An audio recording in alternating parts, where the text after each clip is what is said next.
শীত তো প্রায় চলেই গেল। বাড়িতে ফোন করি বা ফোন খুলি, সব জায়গায় দেখি পিঠে বানানো হচ্ছে। বাড়িতে নেই বলে কি পিঠে খাবো না? সৌদিতে রয়েছি, এখানে কিন্তু সাঁচের পিঠে বানানোর জন্য পাত্র পাওয়া যায় না। আর এই যে পাত্রটা দেখছো আমরা কিনে নিয়ে এসেছি, এটা আপ্পা বানানোর পাত্র। ভাবলাম এটাতে করে আমরা সাঁচের পিঠে বানিয়ে খাবো। যেমন কথা তেমন কাজ, কিনে নিয়ে এসে বাড়িতে এসেই শুরু করে দিয়েছি পিঠে বানানো। বাড়িতে মারা যেমন করে বানায় তেমন সুন্দর কিন্তু হয়নি। আমি জীবনে এই প্রথমবার সাঁচের পিঠে বানাচ্ছি। 6 বছর ধরে সৌদি আরবে রয়েছি, কখনো এই পিঠেটা ট্রাই করিনি বানানোর। এই পিঠেটাকে অনেকে এইভাবেই খায়, আর আমি কিন্তু দুধে ভিজিয়ে খেতেই পছন্দ করি। আর আমার হাজব্যান্ডও সেম। এদিকে দুধ জ্বালানো হচ্ছে, তার মধ্যে খেজুরের গুড় দিয়ে দিয়েছি। খেজুরের গুড় দিলেই চিনির থেকে কিন্তু বেশি স্বাদ আসে এই পিঠেটা।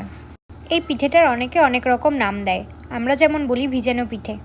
রাতের দিকে পিঠেটা বানিয়েছিলাম আর পুরো রাতে এভাবে ভিজিয়ে দিয়েছিলাম। সকালে দিকে আমরা এই পিঠেটা দিয়ে ব্রেকফাস্ট করেছি। আর আজকের ওয়েদারটা ছিল দারুণ, পুরো বাইরে ঠান্ডা ঠান্ডা হাওয়া ছিল। আর সাথে বানিয়েছি পাটিসাপটা।